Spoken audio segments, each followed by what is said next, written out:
Ladies and gentlemen, let me start with something that has held true for thousands of years. When the world becomes uncertain, people move toward what they trust. And throughout history, when economies were stretched, when empires were in transition, when currencies were being printed faster than value was being created, gold and silver didn't just rise. They became the anchor that kept people grounded. Right now, we are entering one of those periods again, not because of fear, not because of panic, but because the mechanics of the global economy are shifting beneath our feet. And if you understand these mechanics, you won't be surprised by what comes next. You'll be prepared for it. Cycles are the most dependable forces in the financial world. They move quietly, slowly, and often without attracting much attention until the consequences become too large to ignore. When you study history, not as a collection of events, but as a series of repeating patterns, you begin to see how similar the present moment is to countless transitions that have happened before. And right now, the pattern forming in front of us points to a very clear conclusion. Gold and silver are entering a new phase of their long-term cycle. To understand why, you need to look beneath the surface of day-to-day market movements and focus instead on the underlying mechanics. Economies work like machines. There are inputs, outputs, and reactions that follow predictable principles. One of the most reliable of these principles is that every period of prosperity eventually leads to excesses. Those excesses, whether in the form of debt, spending, or speculation, accumulate until they reach levels that are no longer sustainable. And when the system becomes too stretched, it begins to rebalance. That rebalancing always produces winners and losers. The biggest shifts often happen in areas most people are not paying attention to. Gold and silver tend to rise in importance during these transitional moments because they represent something very rare in modern finance. Assets that are not simultaneously someone else's liability. In a world built on credit promises and assumptions of future growth, metals remain grounded in intrinsic value. That value does not depend on a central bank, a government, or a corporation functioning perfectly. It exists because these metals have served as stores of wealth through every major shift in economic power, from ancient empires to modern superstates. When trust in financial systems becomes strained, people instinctively move toward assets that do not require trust to maintain their worth. The indicators of a new phase are visible across many dimensions.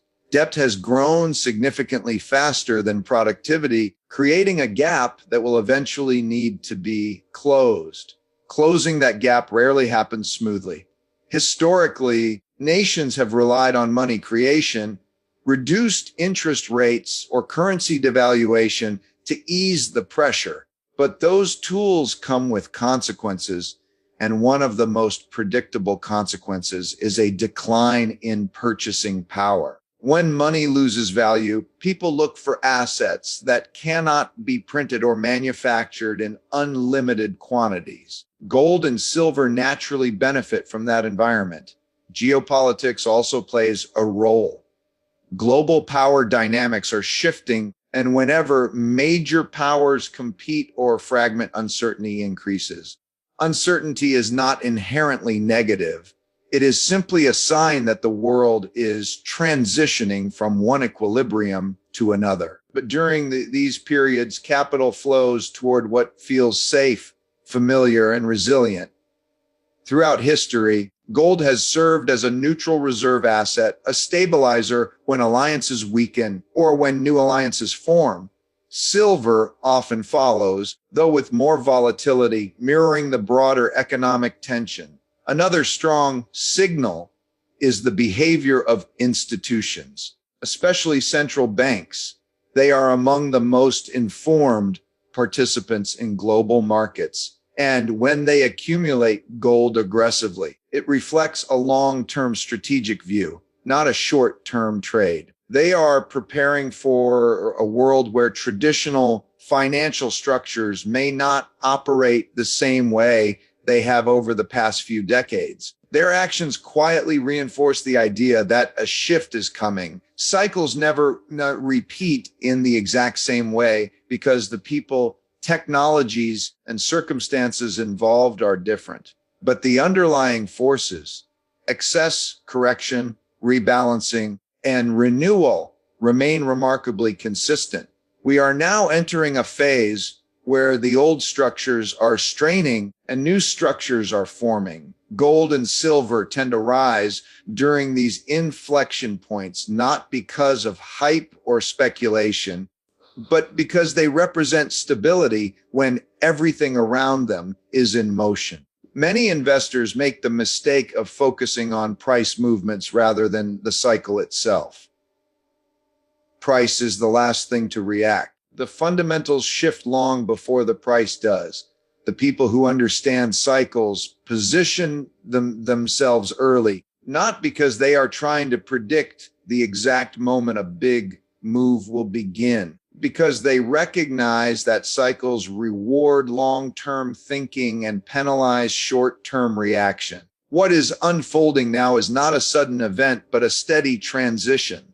The signs are not loud, but they are unmistakable. Rising structural inflation, growing global uncertainty, record levels of debt, weakening currencies, and institutional accumulation of hard assets. All of these forces point to the same conclusion. Gold and silver are not just investments. They are anchors in a world preparing to rebalance once again. When a cycle enters its new phase, the momentum eventually becomes undeniable. But by the time most people recognize it, the most significant part of the move has already happened. Understanding the cycle early is the advantage. Acting on that understanding calmly and rationally is what preserves wealth through transitions like the one unfolding now. The global financial order never stays still for long. It shifts slowly, sometimes so quietly that most people don't notice until the change is already well underway. What we are experiencing today is another one of those transitions, a period where long-standing assumptions about stability, alliances, currencies, and economic leadership are being re-examined. Moments like these have happened throughout history, and each time the same pattern emerges. When trust begins to erode within the financial system, money flows toward assets that have survived every previous breakdown. That is why metals tend to gain strength whenever the world's financial foundation begins to shake.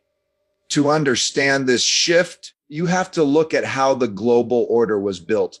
Financial systems rest on trust, not abstract trust, but the belief that institutions will act responsibly, that governments will manage debt prudently, that currencies will maintain purchasing power over time, and that the rules of trade and cooperation will remain predictable.